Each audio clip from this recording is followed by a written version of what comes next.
Hello, everyone. I'm gonna just put something in chat.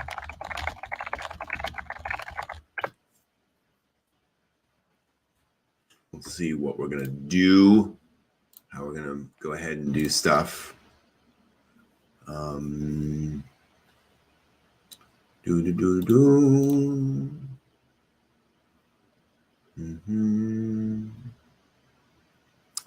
Just keeping an eye out for things. So there we go.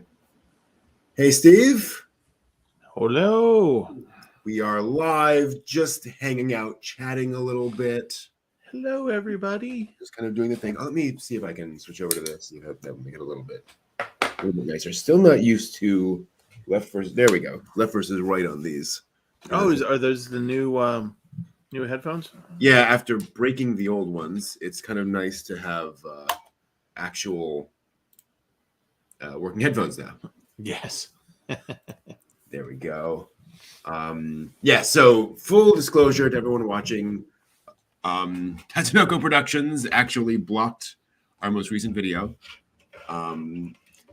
The Speed Racer episodes 3 through 4 reaction. So we'll go ahead and have something up within a day or so.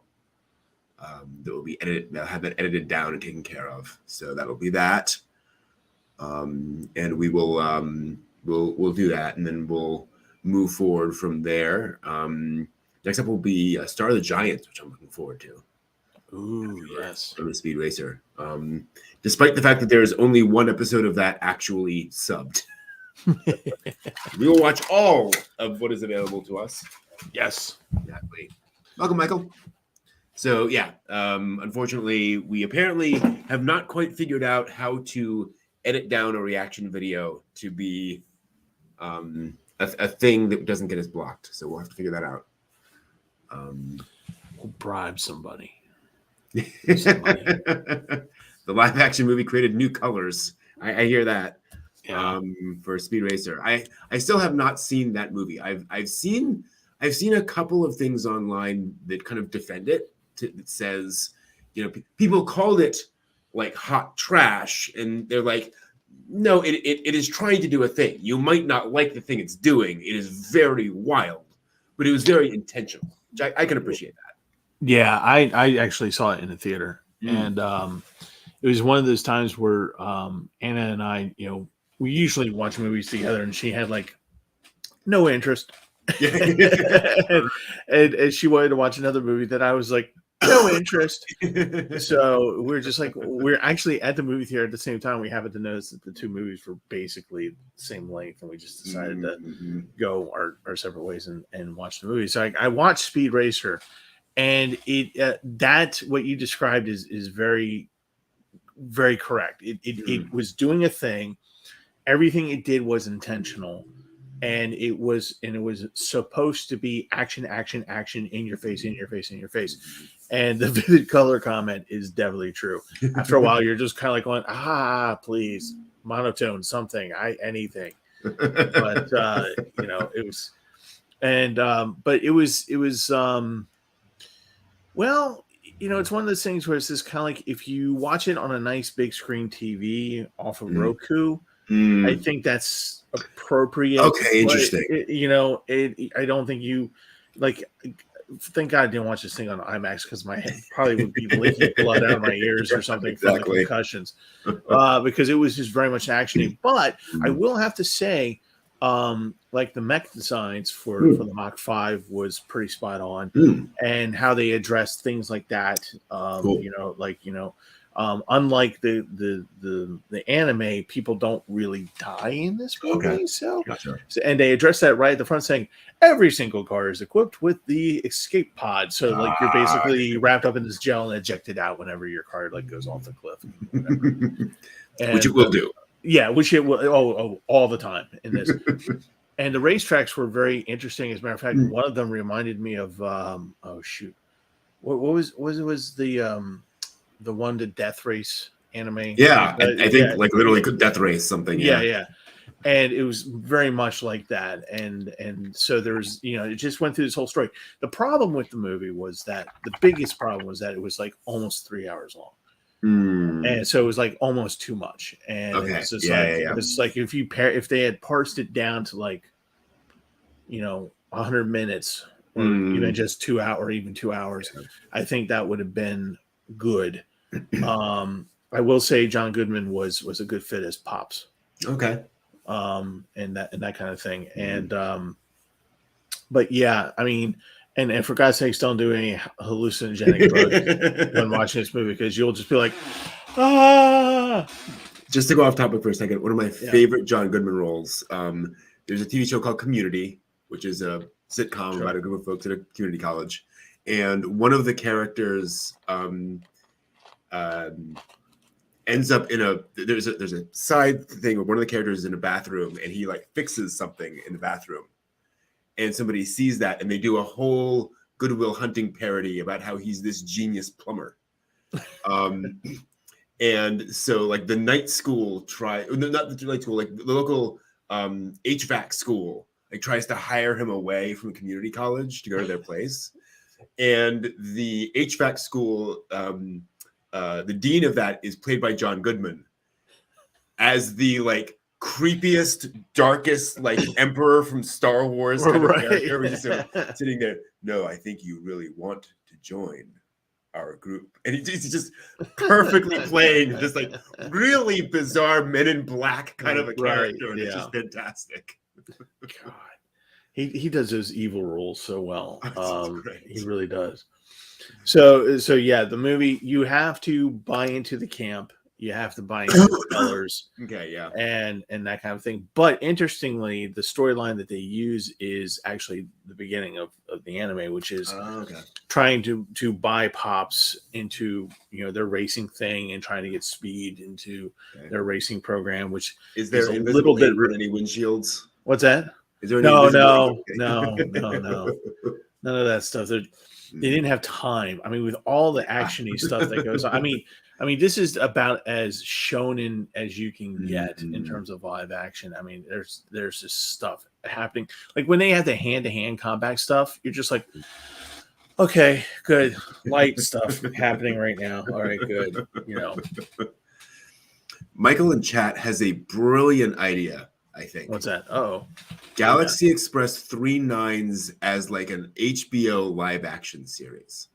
Dude, I could totally see that. Yeah, I could totally see that. That would be spot on. Yeah. And we are now at a time technologically where that's we could do that. Yeah. Yeah, because and as Michael points out, like budget wise, a lot of the scenes are on the train. You have a train set, it's easy. Yeah. But then you can have a lot of those. And the cool thing about Galaxy Express is like a lot of the weird sci-fi stuff is relatively incidental to the stuff happening on the train. So you can have, the weird CGI shots and we're on this weird planet, then you go back on the train for a while. So you're not having to just, churn budget on all that. Right. I think it's great. You have, that would be that would be something. What would you do with a conductor? Like, would you keep the conductor kind of kind of a faceless weird thing, or would you make it like something more like an android where like it's obviously not human? Would you make it just a human character? I'm not sure. Yeah, that's a good point. I would like to keep it faceless. Yeah, and just kind of this amorphic figure, so to speak, that walks in and says the cryptic things, and I can just see like at the end of the show, it's like, oh God, it's the conductor. What do you say? What do you say? No, that would be awesome. Yeah, that would be awesome. Yeah, of all Matsumoto's things, like Galaxy Express is definitely the most live action adaptable, I think. Yeah. I wonder, has there been a live action Harlock? It feels like there must have been at some point. No, I think there has been a CGI one though. Yes, I've seen that one. Yeah. Let me see. Adaptations in other media rather.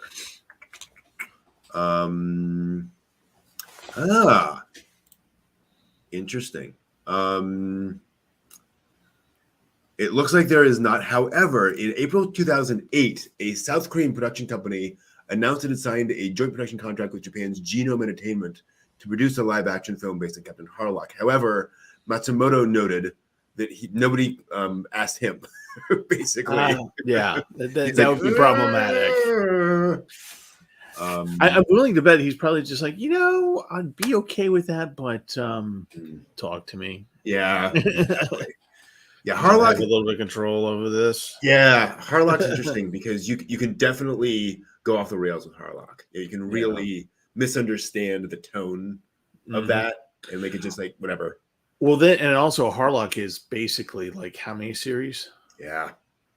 So that is definitely like a franchise thing that I'm sure Matsumoto was like, no, well, I got a lot of stuff going on in the universe going on here. So, let's not take my main character away. Exactly. Michael's suggesting Anna Torv for Maytel. I am not familiar with her work, but looking at her, yes, I am in agreement there. It's always hard, and I think, granted, any Leiji Matsumoto work, you're going to have to sort of reconfigure your imagination around those character designs. Yes. Yeah. Or she's going to have a huge wig, just saying. Yeah. Invest in the wigs. Well, I mean, or they could go like really bad like they did with the first Full Metal Alchemist live action, where I was just like going, great movie, but oh my goodness, the wigs. Yeah. Oh dear. Yeah. It's one of the interesting things to me always about anime adaptations is figuring out, like, anime is not meant to be real. So there are all sorts of aspects where they're like, why not just give her, floor length hair? And why not do all these things? It doesn't matter. But then you get into live action, it's like, it matters now. Like that.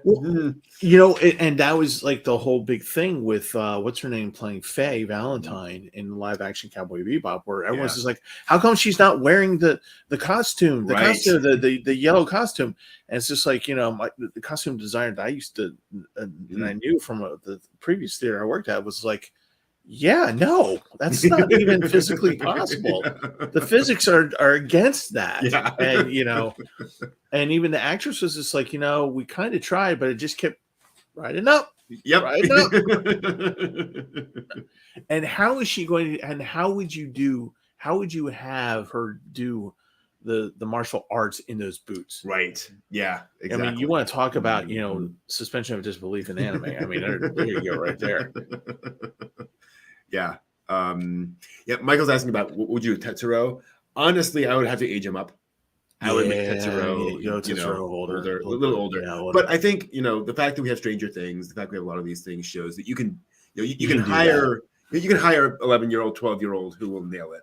Yeah. And will still have the kind of childlike innocence. I mean, it's one of the interesting things about, I think, in general, like live action over the past 10, 15 years. I don't know when it started, but like it used to be, you didn't hire child actors. Right. Like it just never worked. There was a reason why, like, they hired Kyle MacLachlan for Dune, because they're like, we're just gonna not be able to find a 15-year-old who can do this. And now they have Timothée Chalamet, who's obviously like 23, but like you have this ability now to get younger actors who can do it. Actually do the thing. Harry Potter is certainly one of them. Like one of the outliers, when they got that crew. Yeah, Harry Potter was definitely like, oh wow, like they can act. Like, good job. It's like the casting call just went, thank you, almighty hiring gods. Thank you for blessing us with these kids. I saw the one of the casting tests with Daniel Radcliffe for the original Harry Potter, and it was really interesting. It was actually like his coach coaching him for the interview, and he wasn't very good. Right. He was just kind of doing his thing, but like on the 5th take, boom, it was there. Right. And the coach was like, that's it. That's what you need to do. And being able to figure out kind of with a lot of these child actors. I know we talked before about Jake Lloyd in Phantom Menace, where apparently like he was a brilliant on one of any of like 12 takes. You just never knew which one it would be. Right. Ugh. Well, speaking of Dune, So how do you feel about Christopher? I'm doing really bad, Christopher Walken. Christopher Walken doing the Padishah Emperor. I know. I am too. I'm a little bit like, oh Christopher, I'm like vacillating wildly on this. My initial jaded reaction is it sounds like stunt casting. Yeah. We get a big name, Christopher Walken, right? I trust Denis Villeneuve to make that an effective performance. For me, the question is how much we get of him, because if he's kind of like the Baron, where it's like, okay, we're going to cut to him for the 3 scenes he's in, he's just like the Emperor has never been a huge part of the plot. Correct. So if it's just, because we need somebody to do that for a little while, that's fine. Fine, yeah. Well, the Kyle MacLachlan or the whatchamacallit, the Lynch Dune version of Dune, you really didn't see him that much in the Padishah Emperor. They basically just said, who's the most regal old guy we know? Okay, here we go. In fact, he's basically just he's in the opening sequence with the Guild Navigator, and then at the end, pretty much. Right, yes, that's basically it. Yeah. So we'll see. Speaking of Dune as well, they announced a new Dune game at the Game Awards this week. Oh. And the trailer, it's a very pretty trailer, but it's, explosions and people running across dunes. It's like, okay, whatever. Yes. Oh, yes, I did see this. Yes. And I was like, when I was watching, I was like, oh, fine. It's going to be an action game, whatever. And then they go, Dune, an open world survival MMO. And I was like, yes. Yeah. That is the game Dune needs to be right there. Yeah. I'm very much looking forward to that. That just sounds perfect for that franchise. Yes. I just can't see it being like, oh, play Dune the game, like in the book. Oh God. Am I gonna start hearing things in my exactly? Hey, did I just hear a voice? What's going on?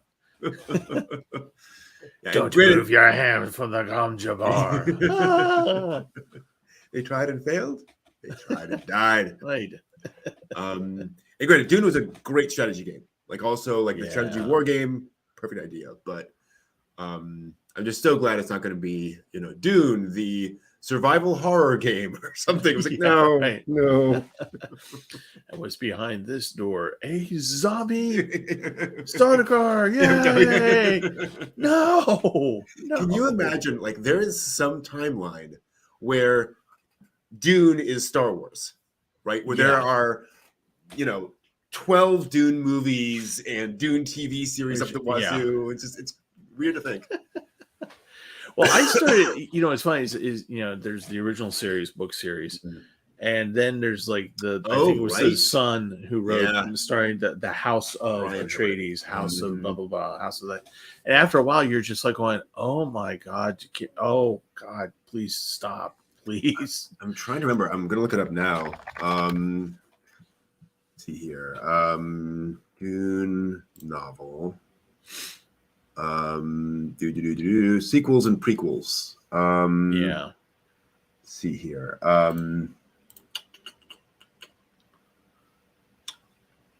Okay, Dune franchise development publication. Is that okay? They don't even have a list. You have Dune House Atreides, Dune House Harkonnen, Dune House Corino. Right. Then Dune the Butlerian Jihad, the Machine Crusade, the Battle of Corrin, Hunters of Dune, Sandworms of Dune, Paul of Dune, Winds of Dune, Throne of Dune, Leto of Dune, Sisterhood of Dune, Mentats of Dune, Navigators of Dune. And 2 years ago, there's a new trilogy of prequel novels, Duke of Caladan, Lady of Caladan, Heir of Caladan. Yeah, that's a little much. Yeah, I stopped after House Corino. It was so the prequel novels tell you about the major characters. House Harkonnen was kind of interesting on how the Baron became the way that he was. Oh, okay. And it tells the story. And these books are supposed to be canon. Okay. And I think, and it was just like going, oh, oh dear. Oh, I don't want to spoil it, and plus, it's before sure. 10 o'clock. Mm. Yeah, the Bene Gesserit kind of said, "Oh, really? You're going to do that to our people? Okay, well, this is what we're going to do to you." Oh, okay. Yeah. Yeah, and the weird thing about these books is that when they talk about the various planets and the people that they're on and stuff like that, they give you a map, a world map, right? Cool. And it seems like these worlds are like half the size of the moon. Like there's like Okay. very small, they're very small Mhm. planets. The populations themselves are actually very small. Mhm. And it's just kind of weird how like, Yeah. it's just like, oh, you would think that there would be like a world, you would have your Yeah. army would be of millions, Mhm. kind of things. Hmm. But no, it's very small.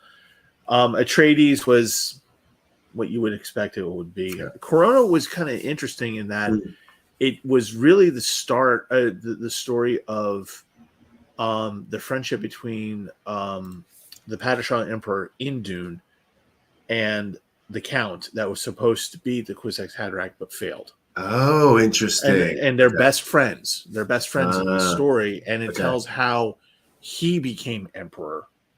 Uh, Kind of a thing, and how he moved forward. And boy, did they play him to be the idiot! Wow, interesting. Yeah. So I but was then watching- after that book, I was just like, going, I can't. Yeah. I can't.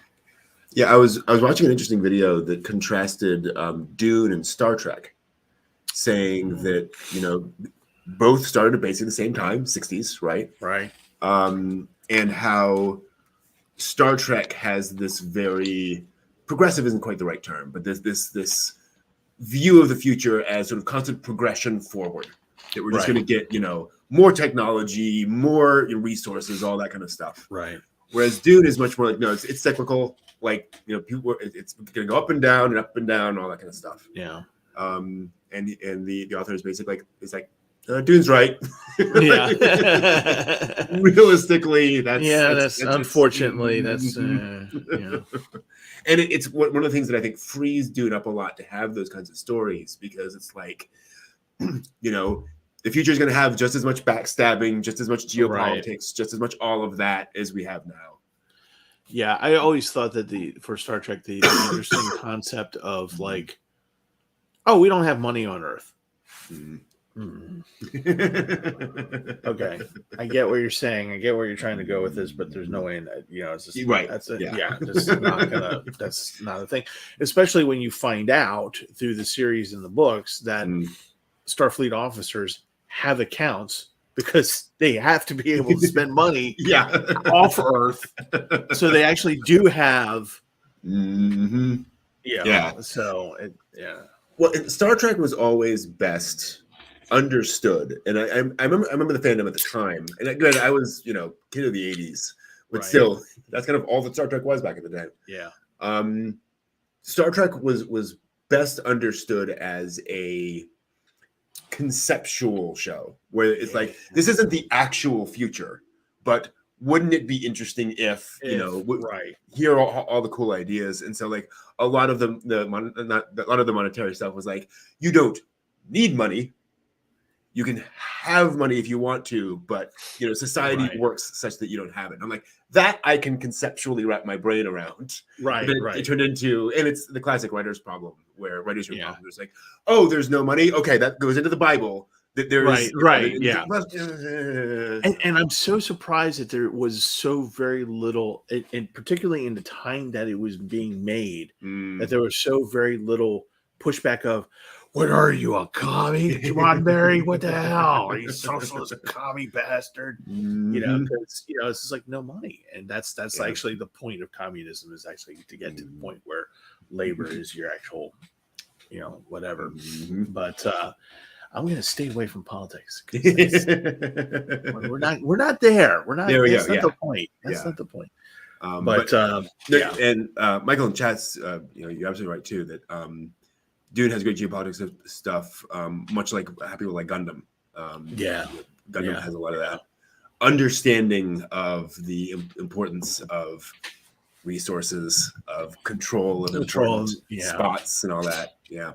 Yeah. Um, And it had a sense of humor. True. Mud's Absolutely. Women, one of my favorite episodes. Mud's Women. Star Trek, absolutely, yeah. Yeah. But yeah, Star Trek was. I was gonna say Star Trek was weird, and it was very weird. But also, I guess I get back to my earlier point that I think Star Trek is best understood as symbolism. Yeah. Yeah. You know, it is not a consistent view of the future. Certainly not in Right. that first show, Yeah. which is fine. I it when I was in college, that's when, Mhm. Next Generation came out, Mhm. and they brought Q in for the first time.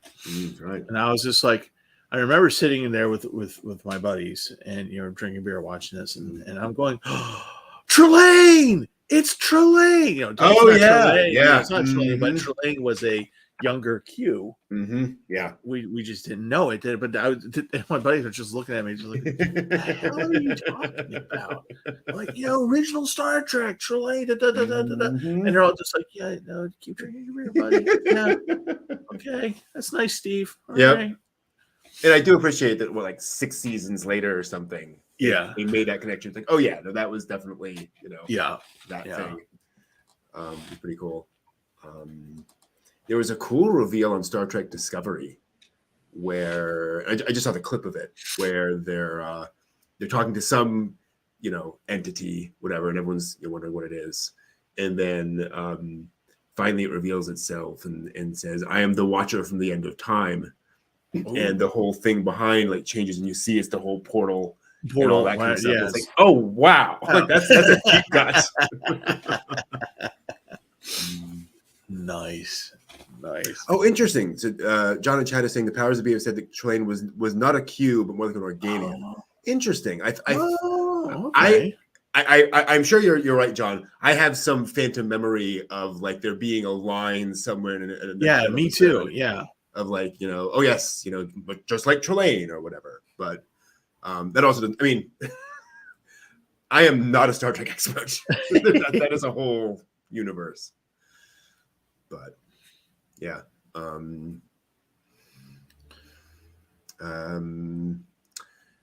Yeah. Star Trek absolutely falls into the great man theory of politics.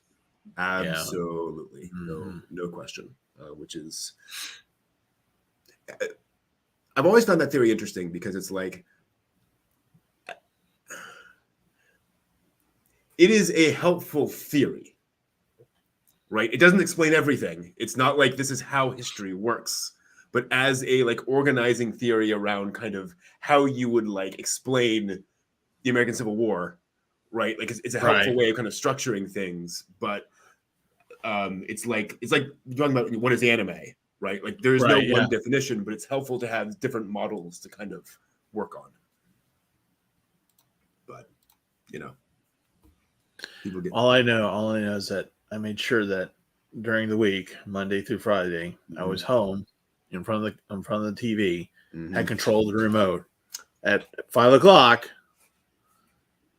Channel 20, WDUCA. Boink, there you go. Star Trek. They did a Star Trek marathon. I remember back in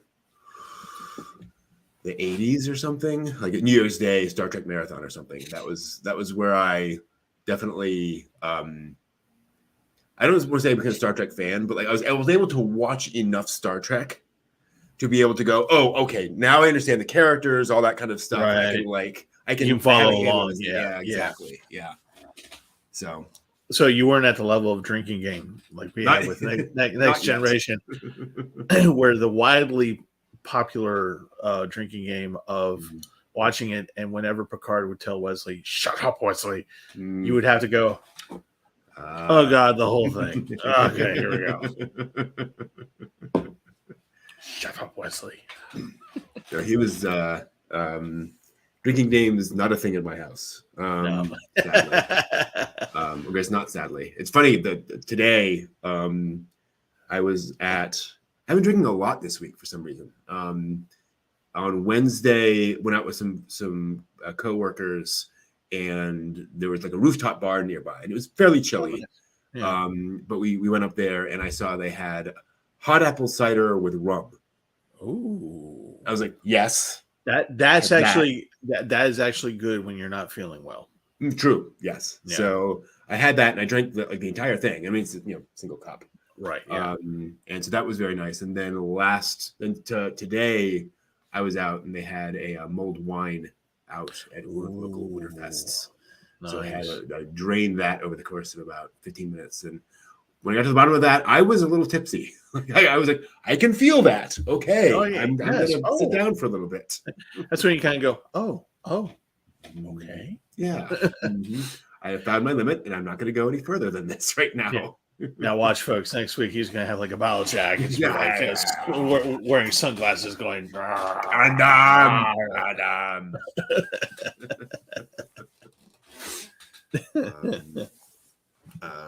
Latest Spy Family tonight. Nice. Oh yeah, it is and Mochi as well.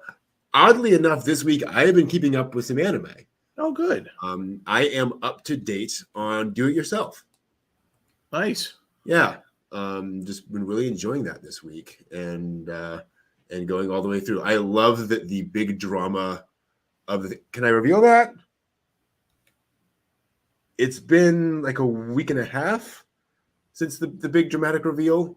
I guess it's okay. The big drama of the season is that the girls decide to build a treehouse, and they gather a whole bunch of scrap lumber from various companies, and they put it behind the school. And then they go to gather all the scrap lumber without realizing they put it right next to the trash. Oh. And so the trash truck just came up, assumed all of that lumber was scrap, and threw it all away. Oh no. So they come in, it's just gone. It's empty. Oh no. Yeah. And so they exactly. So all kind of depressed for a while, but they bounce back, and they just got other things to do. It's fun. Right. But like that's the epic, series finale. I'll be honest. That sounds like the week that I've been having. I'm just like, and my reaction would have been like, of course. Damn it. Of course. But, what's funny is they it then shows like all the lumber they have since gathered, and it's under a tarp, and they put a big sign on it saying "Not trash, do not remove." Not trash. Oh, I saw probably the least Japanese based movie. Oh, really? Bullet Train, with a whole bunch of it's that guys. Brad Pitt is the star in this one. Okay. What's his name? Shannon played General Zod in Superman. Wow. He's the big villain. Shannon. Yeah.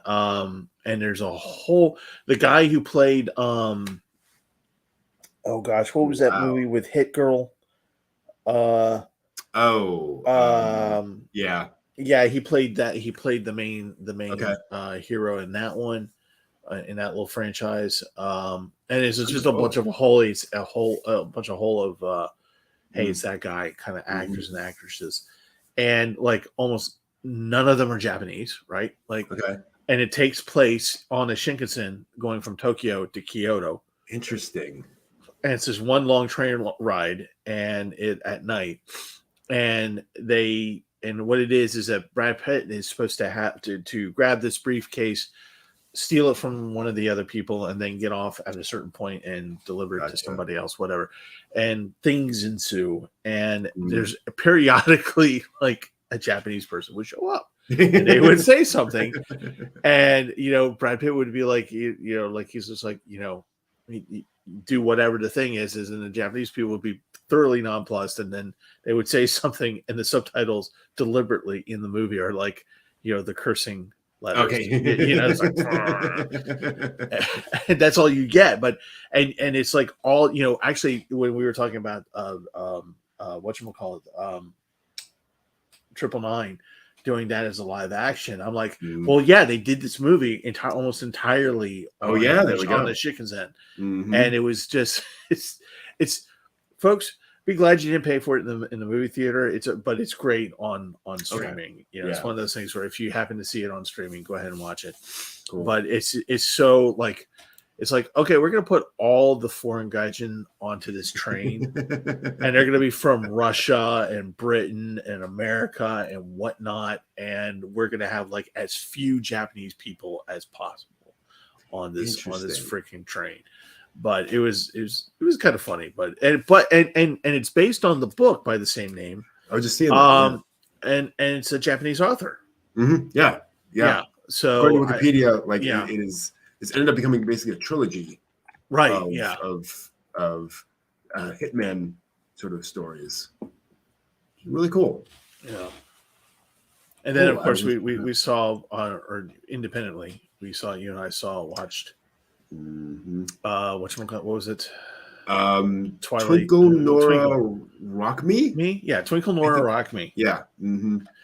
So that was outstanding anime, folks. You should really rush out there to YouTube and partake of this. It is. If you can't hear the sarcasm in my voice, it's definitely outstanding. It just depends on how you interpret that word. Right. I actually think I'm going to make a video out of that. Because I realized that Twinkle Nora Rock Me is kind of a gift, in that. So for those not familiar, the thing about that OVA is that they apparently didn't have the budget for, or forgot, or something to do any of the tweening of the anime. Right. So the animation has just the key drawings, but none of the in-between drawings, and it's the only anime I can think of that does that. So I think it's actually going to be a really effective way of making a video saying, okay, here's what key animation is. Yes. And here's what I didn't think about it that way. Yes, exactly. That's exactly, because that is exactly what it is. Mm-hmm. Like I literally, when it was first going through, and I was just like going, oh God, there's something wrong with my tracking, with my streaming. Oh no, wait, this is my TV. Wait, it's not my computer. What's going on? Oh my God, this really is the animation. Holy crap. But it is definitely a product of its time. But I am like you interested. But you said you read or have dipped a toe in the manga. I read 4 issues of the manga, which was all I could. I think it was this very short-lived manga, basically a parody of Marvel Comics. So she is this sort of, random girl who gets superpowers and starts punching Galactus, who shows up for no reason. Very much a parody, very much, silly. Right. Kind of roughly in the tone of like Dirty Pair. But like where Dirty Hair has actual episodic stories, it's just here's a quick scene of Nora doing something crazy, and then another scene of something else. There's not much going on, and it's really fun. And it is in a Marvel style artistically. Yeah, it is. It is. And then the anime, obviously, they couldn't do any of that, so it's just a completely generic sci-fi kind of action story instead. But yeah, if you get a chance to check out, and I think it's hold on. It's on YouTube. Yeah, I'm trying to remember the name of the original. They said this is a sequel to Nora. There was an adaptation of this called Nora, which came out the same year in anime. Yes, right. I don't know. It's kind of like when I watched that. Was it the future butt kicking person thing? And I was just like, wait, there's this. I watched the sequel. What? Yeah. Nora Scholar, yes, is indeed her name. Wow. Let me see here. I'm gonna see if I can find. I do Nora. Go back to my. Okay, yeah. The original manga is called just Twinkle Nora. Twinkle Nora. Yeah, and if you check it out, it's really fun. It's very. In fact, heck, we have the technology. Present, share screen. This might be a little spicy, right? But nothing too crazy. Oh, Oh, look at that. Okay. So yeah, so it's very, again, sort of very Western comic style. Oh yeah, I was gonna say definitely. But then, Yeah. of course, we got to have the bikini, Oh yes. and then just kind of various random wall stuff. Let's see if we can find something more. Because I remember, that 5 chapters, all I could find. But yeah, very. It's interesting because obviously there's a little bit of a Japanese-ness, like the machines and Right. so forth.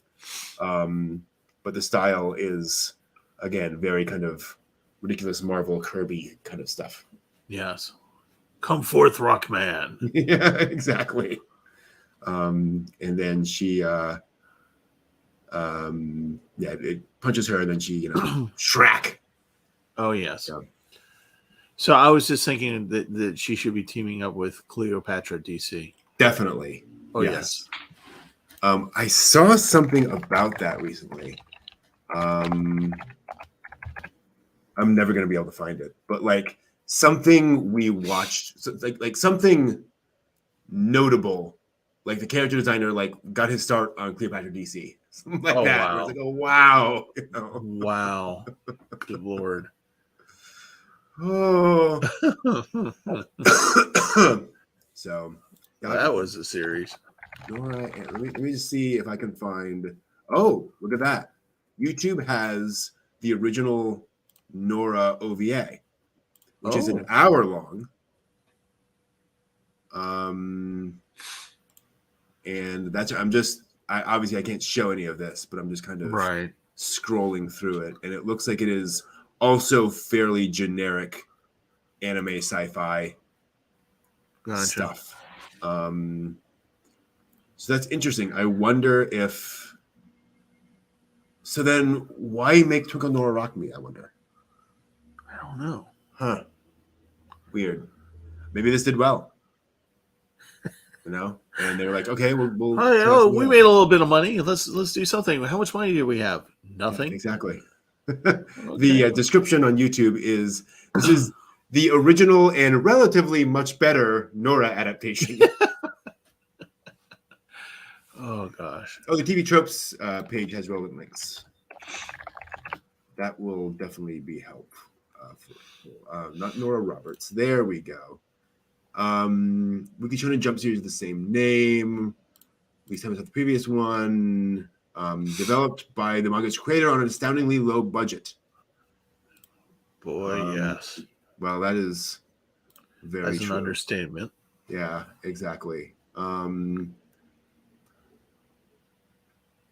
then, Kenny Lauderdale posted clips of it on his channel in 2019. Wow. And it became infamous, so to speak, which is accurate. Twinkle Nora Rock Me, definitely an experience. I mean, if you can, I think it was very incredible that one of her powers in that OVA was that she could take 2 pieces of iron and create a synthetic drum kit and have like club music playing, so that the Max was that the little person's name? Sure.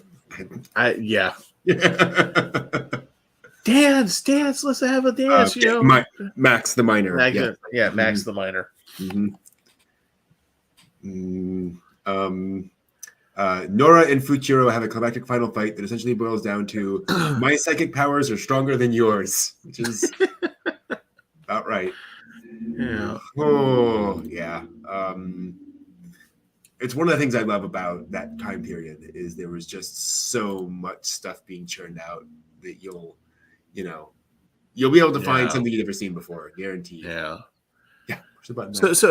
So what are you thinking about? Well, I'm thinking that we should have a guy who isekais as a Twix bar, and he's got to save the world, and Galactus comes in. No, we can't use Galactus. Okay, Mothra maybe, and then the Kamen Riders will help him, and just coach good at thing. Okay, here's your budget, make it. Yeah. It's literally like they just scroll through fanfiction.net and just Yeah. that. Okay, sure. That one. We like that one. I was really drunk when I read it, but that one. Yes. Oh boy. But yeah, Nora definitely a lot of fun in its own way. Yes. As a dead end of anime in the 1980s. But What when are you some- stop and think about that for a good. moment, Yeah. when you stop and think about, like, there's so much of that out there in the 80s and early 90s where people were just like, money, go, run with it. And then you have stuff that actually rises above it. You know, you actually have, you know, like the Matsumoto universe, the Legion universe. You have, you know, all these. You have Gundam. You have all these things that actually made it out of the mire, so to speak. And it's just kind of like interesting to see how, like, you know, how you had all these things, and like people were just like, okay, well, we tried that, didn't work, whatever. I gotta find a job. Well, you know, this place over here is hiring me for to draw some mech, a war mech, and Gundam something. I don't know. Okay, I need the rent money. Here we go. And then it just turns into something, this huge thing. I came across a really interesting quote, which I will have to reuse later. Yoshiki Tomino is sort of universally considered kind of like this god among anime, particularly among like TV anime. And somebody said, and I apologize if I said this before, one of the reasons for that is that he is able to take the diverse needs of advertisers, toy makers, fans, and like TV networks and make a product that works for all of them. And so many of these things, like, you know, you hit one of those four, right, or whatever, you know, and you're able to get kind of sort of there, but being able to balance all of those things and make something like, I'm sure if this is, you know, basically made by the original creator, he was scraping money from all sorts of places. Like, he did not have the industry contacts that Tomino would have to say, okay, you know, yes, you give me money, you give me that money.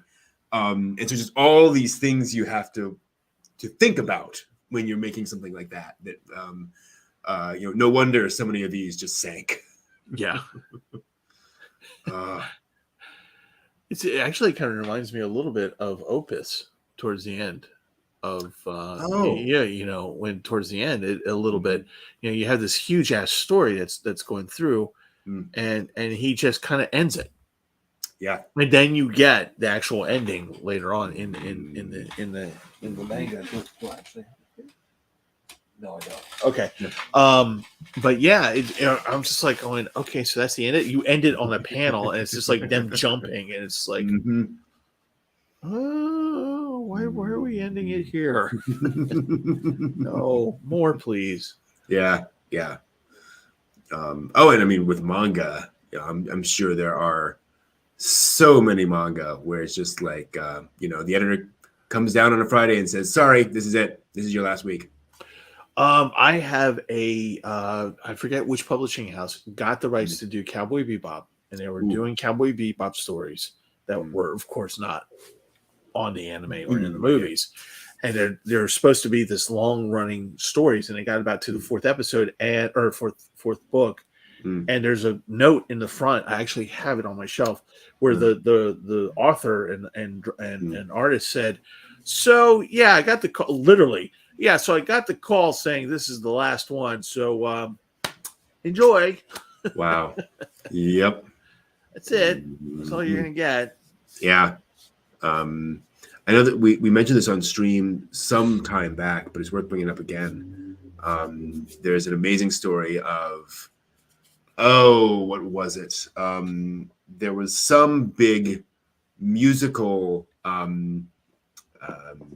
act that they were going to do in Japan. So you know how in Japan they have these like Morning Musume, they have these, you know, big, you know, girl idol groups, and the company that did that replicated that in South Korea and Taiwan and all these other countries to say, okay, we're going to have a big TV show and we'll have all the girls go through a big thing, and then we'll just sell albums and so forth. And then they went to China, and they got all the approvals, and they set it up, and they prepared for everything, and they went to do everything. And I think it was like the day before the premiere of the TV show, somebody walked in and said, nope, we've decided not to allow this. And they had put all this money and planning and prep, and they were ready to go live. And just somebody in the government said, nope, go home. Wow. You can do that. Wow. Like that would suck. God, yeah, no joke. Mm-hmm. Speaking of music, I saw something interesting, and I can't remember if it was on Discord. I just took a look at Discord and I didn't see it there. I might be missing it. But for those of you who are musically inclined, you'll know what I'm talking about. How weird this would be. So what is the name of the Lolita group that does the heavy metal? They dress as maids. Baby Metal. Baby Metal. Thank you. Yeah. Rob Halpern from Judas Priest, the lead singer of Judas Priest, went on stage with them. And it's the most oddest thing to see. And I'm just like, I'm thinking back from the 80s, the heavy metal days of the 80s, and Rob Halpern and just seeing him the Baby Metal Girls. I'm like, how did this, where? I mean, it's kind of awesome, but how did this, who originated this idea? My God. My goodness. All right. Okay. Yeah. Mm-hmm. And John and Chat, you're absolutely right. Like there's tons of stuff out there that just didn't have the legs to go further than nothing. Thank goodness we got an anime out of it. Like, Flying Witch, just right. That would be very easy to just kind of be a manga and then go away. Yeah. So who knows? But I'm just happy we're getting we got Quiet Country Cafe in manga form. We've got an anime of that, and the manga is coming over here. Life is good. All is well. All is well. All indeed is well. And Gundam's doing well. It warms my heart that there is a Gundam series coming out now that is not just like a Gundam series, but is also like legitimately popular. Like it trends on Twitter. People are actually talking about it, which is very nice. I gotta follow up on that. I gotta continue watching that. Yeah, I'm still only at episode 2. I still love John's reaction to the first episode. Oh, it's about schoolgirls in a school with the Gundams. No, I want to watch the first episode. Yep. Yeah, watch it. And make sure you have a shock collar on so you don't get too bad of a whiplash when it does the tonal shift.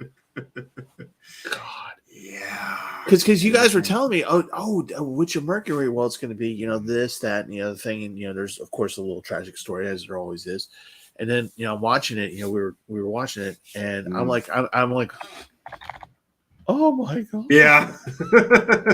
Oh my God. And then it just switches over to her. Hi, I'm at school. I'm like going, ow, ow, what the hell happened?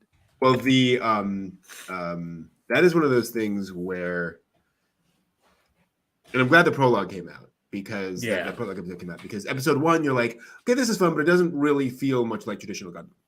Right. Like it's schoolgirls and all that kind of stuff. And it's fine. Obviously, it's going to go there, and Gundam can be a lot of different things.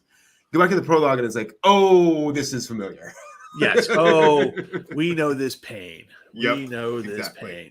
It's almost like, like years after you break a leg, you go, oh, ow. Yes, I remember that. Okay, ow. So John in chat is claiming that there is a very brief shot of Millie from the back in the latest Trigun Stampede trailer. Oh, really? Where? What part? I am currently scrolling through. I've actually not seen this trailer. That's very. Oh, you cool. haven't? Oh, it goes. Trailer number 2. Goes. Oh, trailer number 2. Have I seen? Because I've seen several of the trailers. I don't think I've seen this particular one because it opens with a lot of like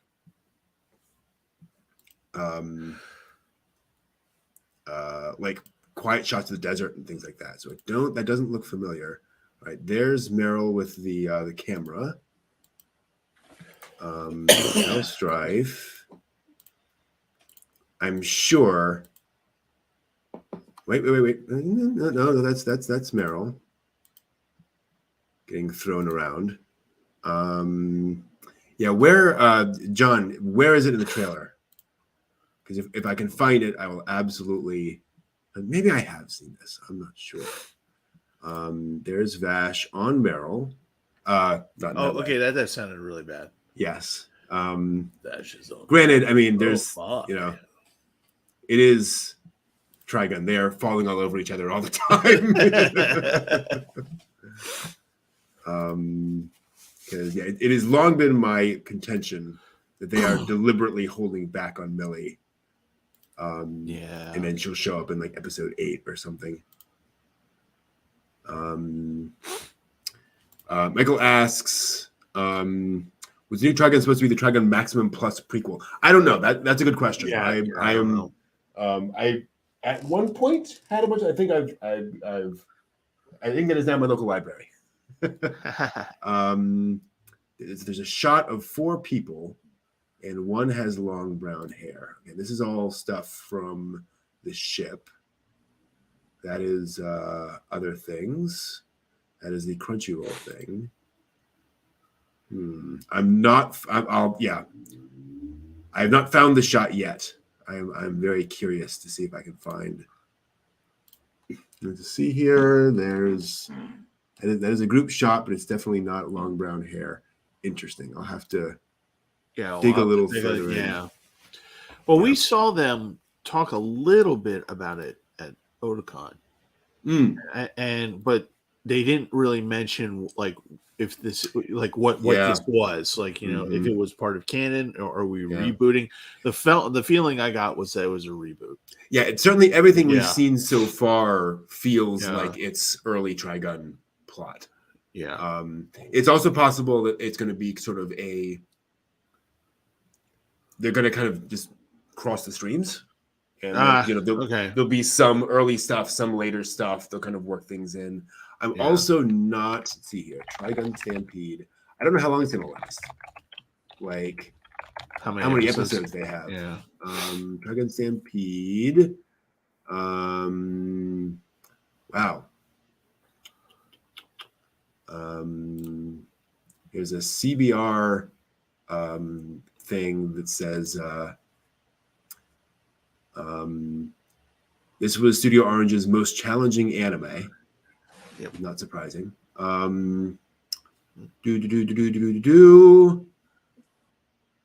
said, quote, "We never really had the discussion to change the design." Just like, nope, make it look like that thing. Yeah. They said our design did change. As we discussed the world, the design shifted a little bit, obviously, because of the technology and so forth. Yeah. But let's see here.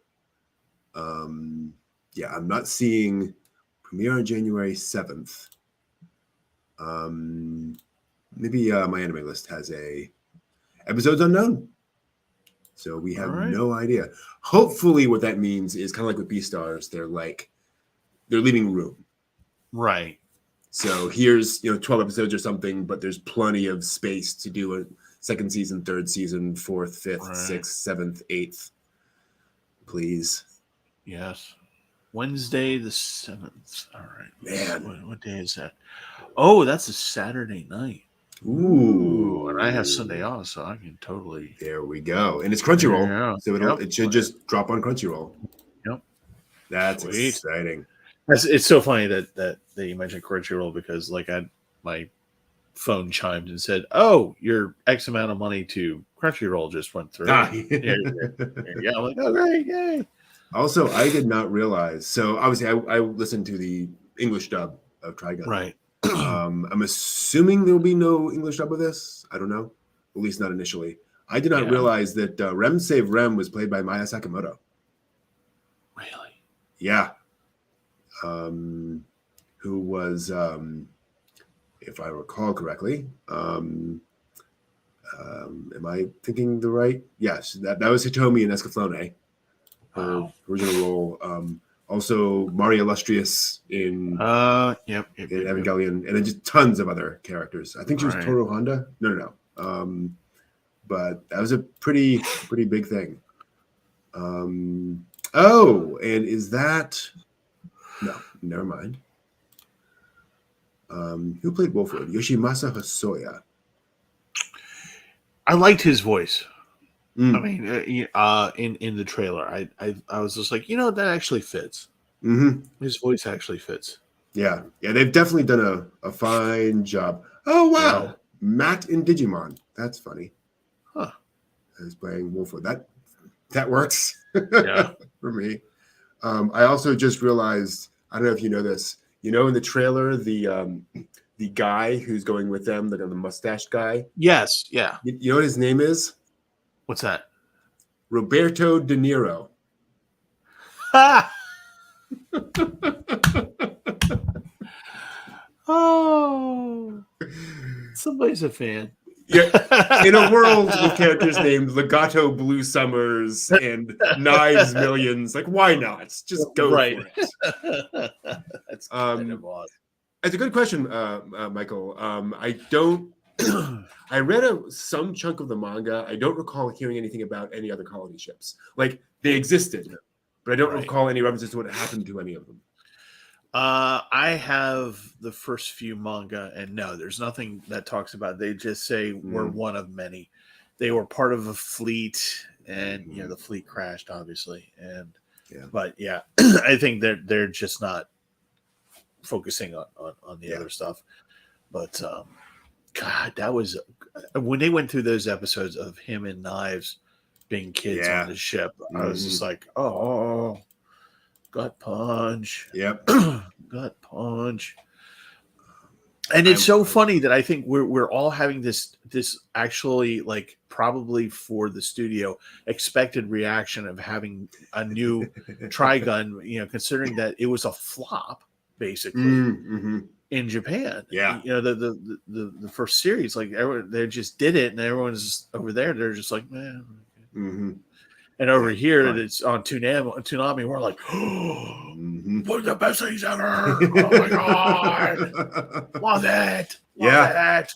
Yeah, it sold like gangbusters over here, and for a long time, like it was a consistent seller. Yeah. So, it's kind of funny how that works, and I guess like not a huge surprise. It's Wild West, right? Right. Yeah. So it would certainly play better over here, but yeah, one of those things where it's just. We managed to make a thing happen. Nice. Right. Yeah. Can you imagine, like, they said, okay, the Toonami wants the rights to this stupid thing. Yeah, just go ahead and send it off. And like a month later, they're like, really? Mm-hmm. Or, yeah. What just happened? Wait a minute. Exactly. The Americans are all over this. Yeah. Yeah, similar with Bebop. I mean, Bebop's interesting. I've had to revise my opinion on that because Bebop was popular in Japan. It sold a lot of DVDs. Right. But it seemed to be one of those, not flash in the pan. One of those things where I was like, well, that was really good. Moving on. Right. Yeah. It didn't have staying power. It didn't have staying power. Right. Mm-hmm. Yeah, which is kind of interesting. But it just, But then over here, we're all it's like it's the thing. Yeah. Do either of us watch Toonami Aftermath? No, because I don't own a television. So I don't watch television. Television is a medium for the idiot masses. No. I am kidding, but no, I don't. I do not watch Toonami Aftermath. No, I haven't watched it. What is Toonami Aftermath? I'm actually looking it up.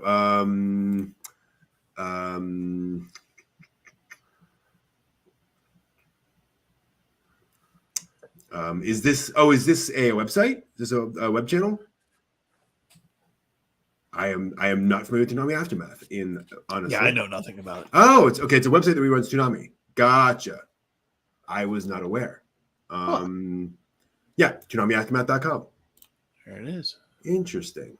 I am glad to know this. Yep, there it is. But that's interesting because like right now they're showing Powerpuff Girls Z. Yep. Which is awesome because I never got a chance to watch enough of that. Cool. This may go on my list. Outlaw Star starting at 9:30. Oh, look, Interstellar. Wow. Oh yeah, look at that. And Rift Tracks.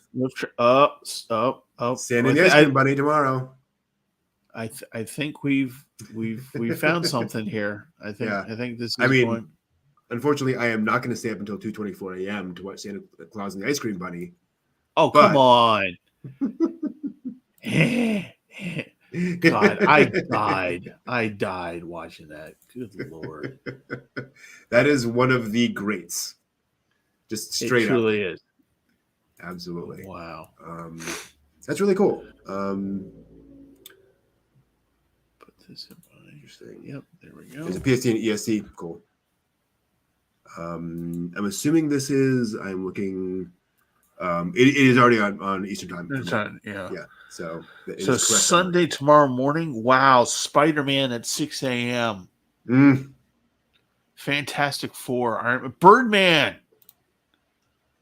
Oh God, Zorak Space Ghost. Animaniacs, Freakazoid. The Tick. The Tick. Nice. Freakazoid. Oh my goodness. Mm-hmm. Oh God. Freakazoid had one of the grossest jokes I've ever heard on terrestrial television. Uh-oh. They're going through a sewer, and Freakazoid looks down and looks up and goes, "Oh God, I hope that's a chocolate bar." Oh, no. Good Lord, no. Beast Machines, Starship Troopers Chronicles. That's awesome. Batman animated series, Justice League. Mm, Oh, and we got Stardust Memory at 5 o'clock. yeah, look at Look that. at that. Oh, Palaber. Wow. Is that Oh. as a TV series? Yeah. Interesting. Big O. There's Big O. And Gal Gaigar. That was the time to get back into Gal Gaigar. Tsunami After Dark. Very cool. Outlaw Star. They got Outlaw Star. Yeah, sure enough. And yeah, Pokemon the first movie. Cool. Santa's Well, Village. Okay, we got it. Oh, this is definitely going on. Thank you for the new needle Yes. for my addiction. Yeah, on Twitch, I have like half a dozen channels. I'll make sure to pause this. So I have obviously Rift Tracks. There's 24-hour Mystery Science Theater 3000. Like that's got to do that. OSI 74 TV, which is all like retro, Right. horror movies and sci-fi and such. Shout Factory. Oh yeah. Which weirdly enough, I was on that like a couple of days ago, and they were showing the Sound of Euphonium movie. Yes, we were watching it at the same time. I came across. Oh, that too. okay. There we go. Yeah. Bob Ross, of course. Yeah. And there's a fun one called Old Timey Computer Show. It's all like actual TV shows about computers, but like in the 90s. Oh wow. So all of those shows about the latest video games, and look at how amazing WordPerfect is now. All that kind of stuff. God. That's fun. Oh, and look, you've got a new helper named Clippy. Yes. So that is fascinating, and it's like you get UK shows, Australian shows, all sorts of stuff. So not something you would necessarily like sit down and spend an evening watching, but it's fun popping in and seeing just some old. The other night they were doing. Remember the ads for those old like video game cheats VHS tapes? Oh God, yeah. And so they were showing like one of those clip things of here's how to beat. So you're gonna with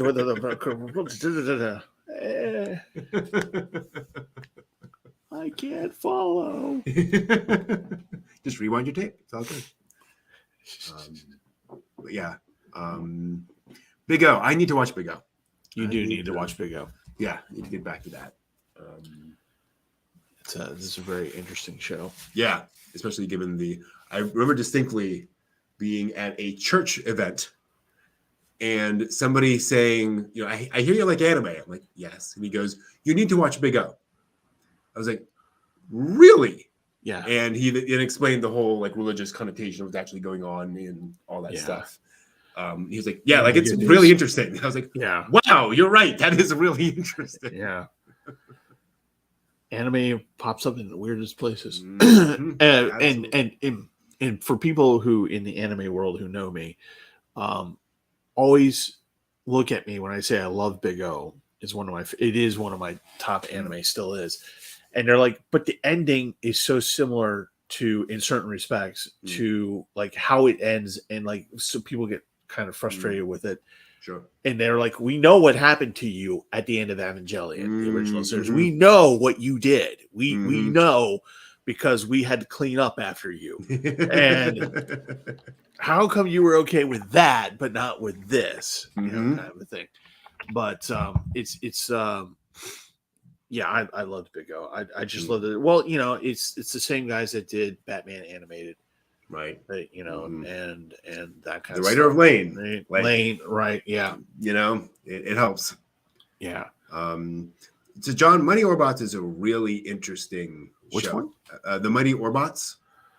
Oh my God. I yeah, remember that? Yeah, Jesus. Turns out, I actually did some digging into this a while back. Mighty Orbots was like literally a US-Japan co-production where the Japanese studio made something specifically for export. Like it was going to air on US television. It was also, like I said, it could also air in Japan. But like this was literally that Japanese creator saying, I want to make something that kind of works internationally. Yeah. God, Orbots, and they poured money into that. Like that show looks amazing. That is like full animation. It's like absolutely like Disney quality. Check out the opening credits at some point, and it's just jaw dropping. If you remember Bionic 6 from that period. Oh my! I haven't thought of that in Bionic 6. They're a super family. Yeah, that one. Same thing, same producer, same plan, and they just came out and died. Yeah. Just like, ah. But I'm looking at the images of Orbots and I'm like going, oh my God, nostalgia. Oh yeah. Well, and it was the era, and I think also that came out at the tail end of the toys and cartoon era. Yeah. And there was just so much, like, just I think the market was just so oversaturated. So saturated. Yeah. Yeah, it's a shame. I was trying to explain. Who was I trying to explain to? Someone in my family, much younger, said, droids, because they were Star Wars fans. Oh, droids. Yeah, like the original droid. Well, yeah. droid. Yeah. And they're just like, what? And I'm like, yeah, it was really cool. And they did these things. And it was kind of really cutting edge at the time. And they're like, are you sure? Uncle Steve, did you hit your head again? You know, it's kind of like, people don't believe me about the Ewok movies. Right. Yeah. There were like two live action Ewok movies, like in the late 80s, 90s. Like it was a thing. It was late 80s, and the first one was it was supposed to be like a Swiss Family Robinson kind of story. Right. And they crash land, and the brother and the sister have to on Endor, and they have to find their parents, right? And you know, so they go on the little adventure, and they do the thing. Yep. Which then the second movie totally nullifies everything that happens in the first movie. You know, I'm not going to spoil it in case anybody wants to watch it, but they find the old rebel pilot played by what's his name? Wilford Brimley. I think that wasn't it him? Wasn't that him? Or am I just like I'm hallucinating again? I'm pretty sure Wilford Brimley was not in Star Wars, but I don't know. Yeah. But anyway, so you know, but yes, there are I can validate what you're saying. Yeah. There were two Ewok movies. Okay, so we've got the Ewok Adventure in 1984. Yep. George Lucas was a writer on that, although who knows? We have various actors narrated by Burl Ives. Wow. And all the sort of various random people. Then Ewoks, The Battle for Endor. The Battle for Endor, yes. Damn, Wilford Brimley. You're absolutely right. Wow, I had no idea. Wow. My mind is blown. Wow. Okay, yeah, there. Wilford Brimley was in Star Wars. I need to go through the. Talk about diabetes. Yeah, exactly. Oddly enough, he does not show up on any of the publicity photos, at least on IMDb. Wow, that's nuts. Wilford Brimley and Warwick Davis together again. Yeah. Speaking of which, I may have to get Disney Plus just for Willow. I haven't watched that yet.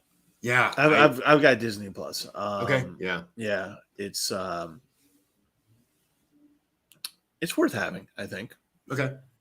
But you have to be for those of you if you don't have it, you have to be into Marvel and you have to be into Star Wars to make it worth it, worth your time. Yeah. But that may be one of those things where how folks will like, I know what subscribe. you're saying. Subscribe to HBO for a month and get the things. Yeah. So. Yeah. I do that too. Yeah. I have to see. Willow is weekly, right? Like they're actually. I think so. That, yeah. Episodically. I don't think they dump Willow like the entire series. I think it is a weekly. Yeah. And so the question will be, about the film TV series. Number episode 3. I think that just means number of released episodes so far. Yeah. Looks like 8 are at least scheduled. So that might be something we can hold off on a little bit until it's all out and check it out at some point. Yeah. Because the trailer certainly looks wonderful. Yes. If you're a fan of Willow, this looks actually pretty good. Yeah. And John, no, Matt Martin is not the new Willow. Willow is the new Willow. It is Warwick Davis as Willow. Yeah. They come back to him. New cast coming back to the character Willow. I was very glad to see that both of the Brownies are back. So Kevin, what's his name? Character actor who was in that.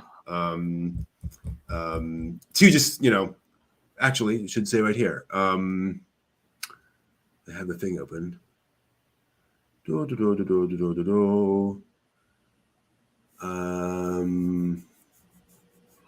in the Kevin Pollak. Kevin Pollak, yes. And Rick Overton, both playing the two little brownies, which were just, stupid little fantasy things in the original Willow, but just fun to see that back. And apparently, nicely, there is some like flashbacks to Mad Mardigan from the Willow movie, so they reuse that footage. So that's nice. But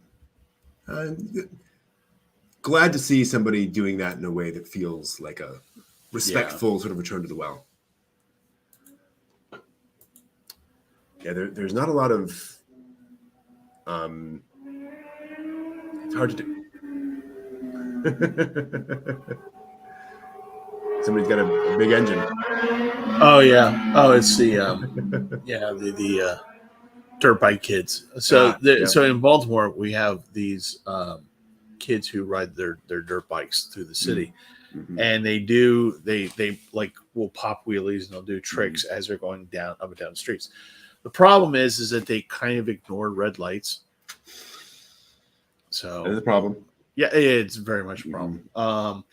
But oddly, there is a documentary on them, and there are people around the world who want to emulate them. So you see this in Paris, you see this in London, and they refer to the kids in Baltimore doing it. Wow. But what is interesting for you gearheads out there is that some of these bikes are homemade. Wow. Yeah. So some of these kids have actually kind of some engineering chops and cool. Mechanical skills that they put together. It's kind of weird seeing some of these bikes. It's like, I don't know if any of you watch The Walking Dead, but there was one point when Daryl gets this motorcycle that this guy was building. He just finished it. And it just looked like this monster of a beast. Just looks like it go through walls and stuff. You see stuff like that out there sometimes. And cool. It's just like, but it's like some 14-year-old kid just like riding on this huge thing. And it's just like, It's like, dude, all right. Last time I was on Shop Factory TV, they were showing there was yet another reality competition TV show, but it was making motorcycles. It was, okay, your challenge is to make some crazy motorcycle this week, which is nuts. John's seen homemade mopeds that can do 90 miles an hour. Yep.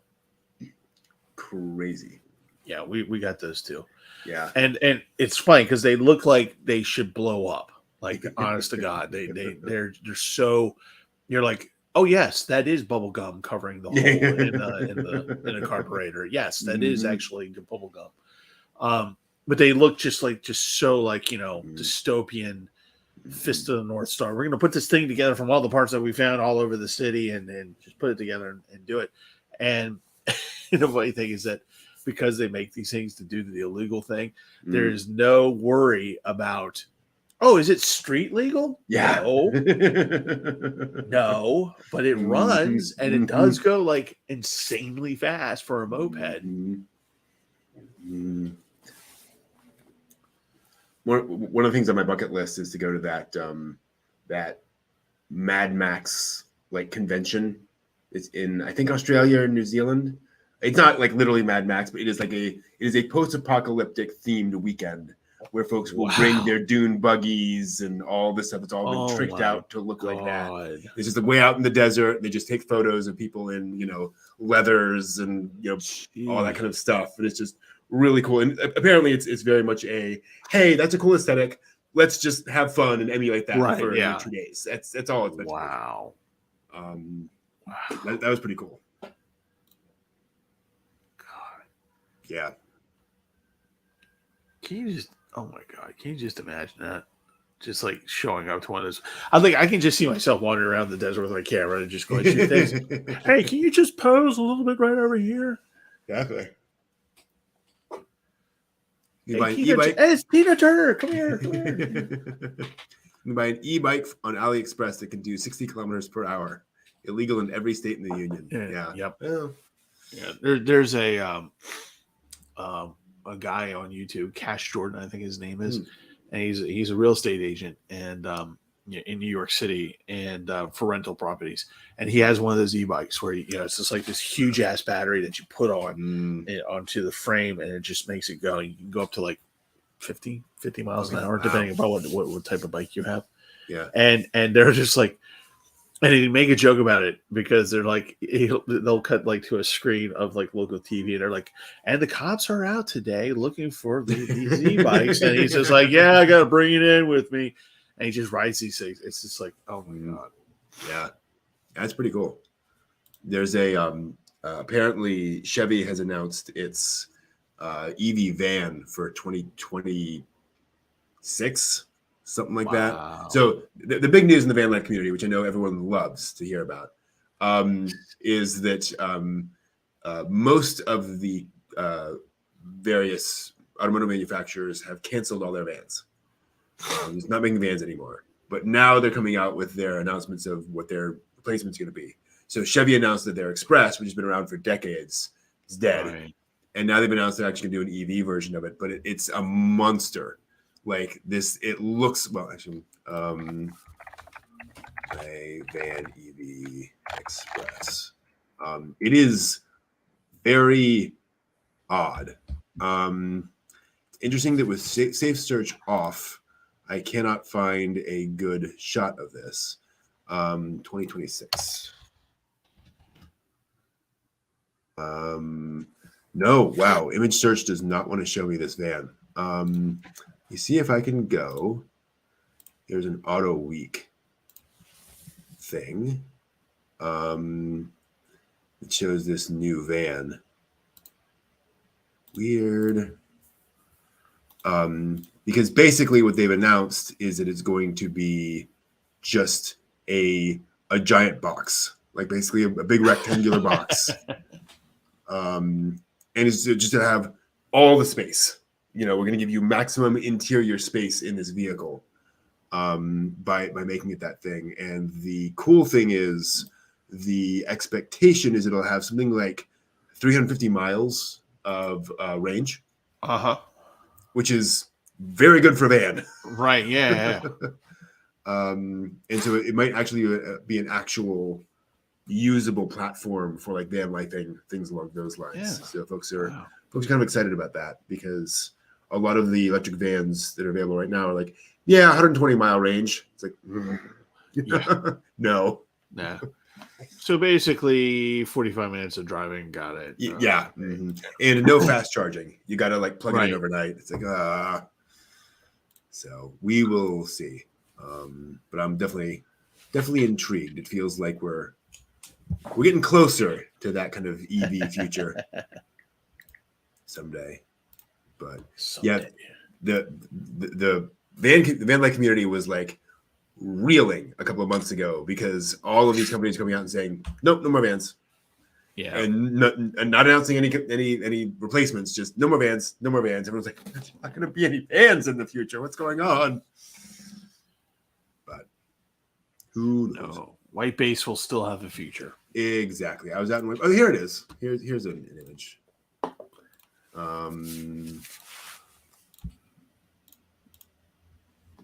This apparently. Good Lord. Yeah.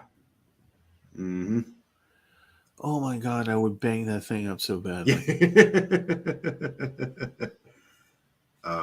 So it's just maximum interior space. Wow. Just kind of interesting. Seriously. I kind of like it. I got to admit. Yeah, but I would be so horrible in that. I'd probably be yelling out the window, "Keep your kids away! I'm parking." It has wings too, which is pretty cool. So it can fly. It can fly. Yeah, I love it. What does it say? Is there any? It's Bilky V. Yeah, 350-mile range of the first model.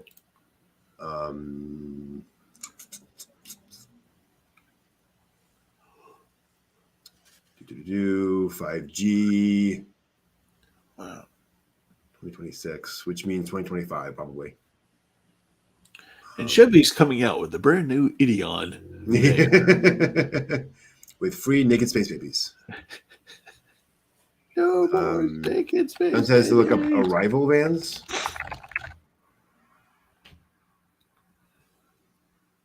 Whoa. Ooh. Wow. That's wow. So I saw the Amazon version of that the other day. Really? Yeah, in my neighborhood. Cool. Is this UK only? It looks like it. British built Arrival. Yeah. So I'm assuming this is sadly not available in my country. Oh well. Yeah, that's a bit extreme for me at the moment. Maybe if I get used to it. But that's definitely a take. We'll see. Yeah, the Amazon thing was huge. The van was huge, Really? and it had a really big open, like the UPS one. The picture that the image had was like a really huge. Oh yeah, there we go. Yeah, open. Yeah. And when I search for Rivian Van Electric, a bunch of them are like Amazon. Yeah. So that must be it. Interesting. Wow. That looks. I may have seen one of those. That looks vaguely familiar. Interesting. But yeah, and this is one of the problems with vans is that just they're being bought by all the corporations, right? Because they need delivery vehicles, and so that's the market now, realistically. But we'll turn your van into a home. Something I am trying not to do weirdly with White Base. I'm trying to keep it as close to a regular van as possible, so it doesn't classify as an RV. Oh yeah. But I'm figuring out. I actually bought a couple of things the other day just to kind of do things a little like a fold out. I built a little fold out table for the van, and discovered that my woodworking skills are not up to par for something of that level of kind of complexity and folding and all the different things you need. So I ended up just buying a nice little, like really sturdy, like fold out tray, put that down, and so I can have, the laptop on there or food or whatever. Right. Yeah. So that'll be a nice creature comfort. I can do IKEA, but I can't do woodworking. I'll tell you that. Give me a hammer, a nail, a piece of wood, and you're going to see an injury. Yeah, you should get back into it. You should do it yourself. Ah! Nurse, I got a nail in my hand. You cannot hurt yourself more than Yua does in Do It Yourself with her band-aids all over her. I love that one of the running gags in that show is that she has a perfect attendance at the nurse's office at school. Every day. Well, there's a merit badge nobody wants. Yeah, exactly. John saying there's a Volkswagen Buzz. Wow. Yeah. Which is the old Volkswagen bus, but as an EV. That should be the nice healing anime. Which is Van Life. Yeah, that's a good call. Yeah. That would be kind of interesting. Yeah, driving around from place to place, and then the anime can kind of feature what it's like to, flip down a thing to get your table and all that kind of stuff. Yeah, you're right. Like I can totally see an anime studio having a lot of fun with that. Yeah. Van lifing around Japan. Wouldn't that be nice? Yeah. No. Yeah, no, absolutely not. Actually, I wonder. Because like out here you have like BLM land. I wonder how much of that there is in Japan, or just like how much public parking is there. I wonder. I don't know. Yeah, it is very interesting. Can I park here? No, why not? My ancestor's buried there. Sorry. Wonder now there is like I know there is a big there's definitely a van life thing. There was a hilarious video a while back. I think one of you shared, like maybe John shared it, of people who have put tiny homes on the back of trucks. Yes. Pickup trucks. Yeah. Yes. I just watched one of those for the first time the other day. Yeah. And dude put it on. I was like, wait, you have it on a trailer hitch. And and it's just this tiny little, literally it looks like like if you went to a Christmas village, right? Mm-hmm. And somebody just said, okay, here's the porta-john that looks like a German village thing, and we're just gonna put it onto this hitch. And there you go. And the guy had a heater. He went out to some park somewhere, and he had a heater and like little windows. And it's just really hard to convey like how it just literally looks like a tiny house. Yeah. It really, really does. It's got like, and it's like, we're not talking like a utilitarian window. It's just like a window with molding, and, the interior is like, pine studded wood and things like that. And, it's just like very comfy. But when you're a big guy like me, I'm probably like, I can just imagine myself like going, okay, I'm having fun. Yeah, this is great. I have heard folks say that one of the reasons van life is popular in Asian countries is because the height difference. Yeah, like it's a fair point, but that's changed. So according to this article from Bappa Shota, who is a van lifer, he left Japan at the age of 19, spent 9 years traveling the world, recently returned to Japan, converting an old delivery van into his camper van. And he says there are ubiquitous public toilets in Japan. There are bathhouses. Right. So you can get your shower, you can clean up, all that kind of stuff everywhere. There are also all the roadside stations. You got your convenience stores, all that stuff. And all the things are there. They say there's a lot of free. Yeah, because they actually take care of their vending machines like we do. Jesus. Right. A lot of free campsites. And obviously, you have Japanese food. Yes. That is a thing. Cheap. And then widespread infrastructure. So, the roads are good. They go up everywhere. A lot of bridges, ferries connecting islands, things like that. So that's not a problem. He also says no negativity towards van lifers. Oh. Where he says one of the advantages is because since van life in Japan is not as popular as in some countries overseas, Japanese people are more curious about van life than they are, oh, you van lifers, right? Right. Also, I suspect having a house on wheels in Japan is less weird. So actually, no. I was gonna say samurai. You're basically a samurai, right?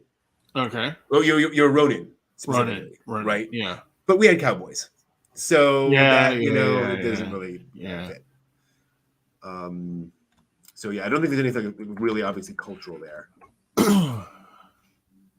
But interesting, yeah. He says it worked well for him.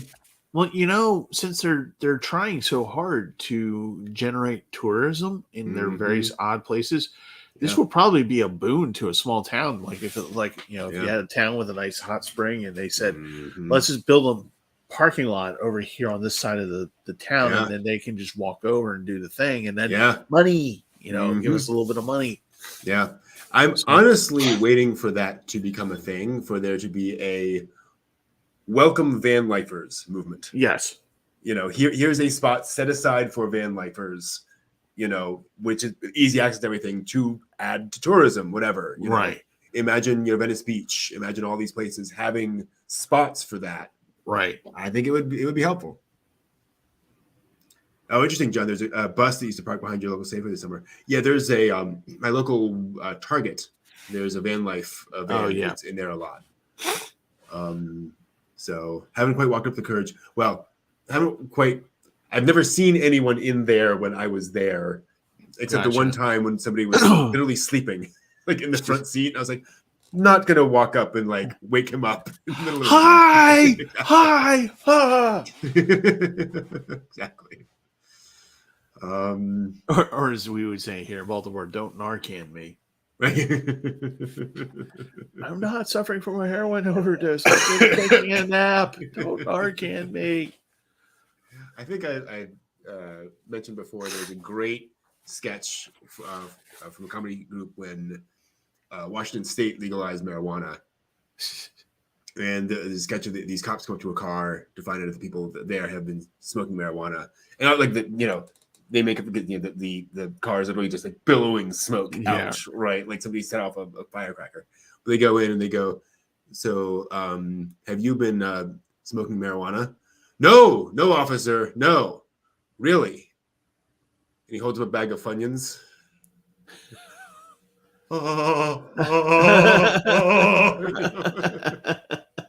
Just opens. These are so good. Yes. Oh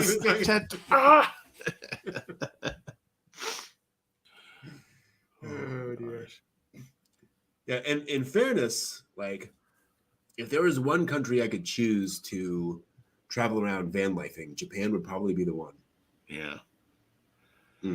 Well, I think it's just to me, I think it's just like just the way they keep things, just clean and B, people take care of their stuff over there. Like that's the thing about. I know I'm going to harp on this a little bit, but that's the thing that makes me mad about America is that we don't. This is such an odd thing to be mad about.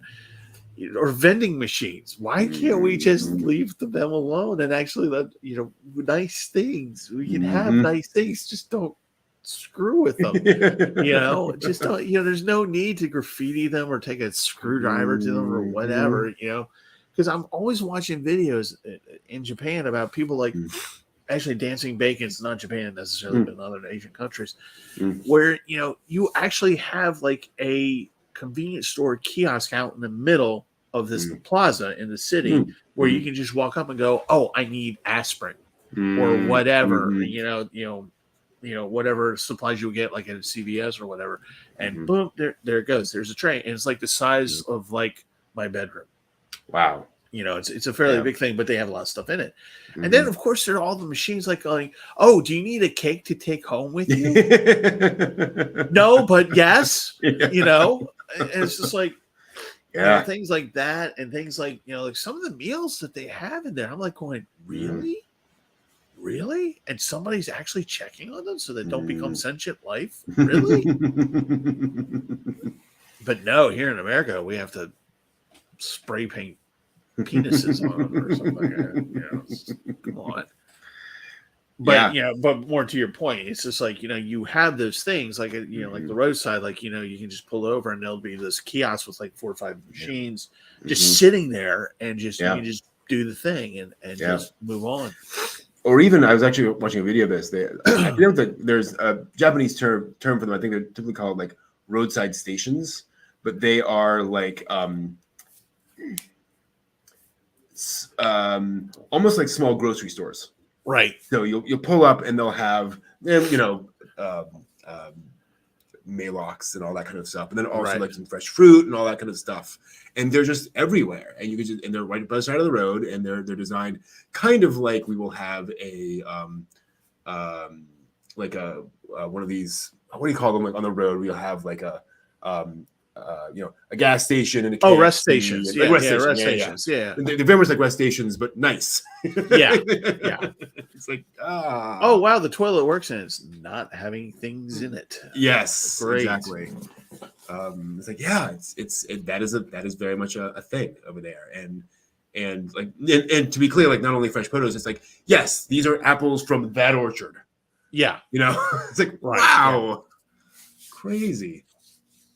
So I wish. Yes, someday we'll grow up here. Someday life will be fairer, need will be rare. Sorry, I'm singing I think the ending theme song to Anastasia.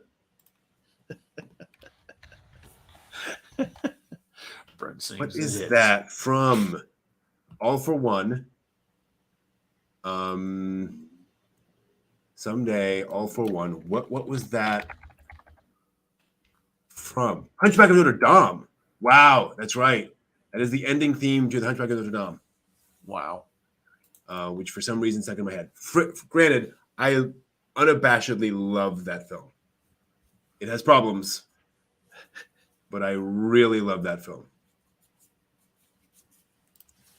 Disney getting religion right, which is a mean trick. But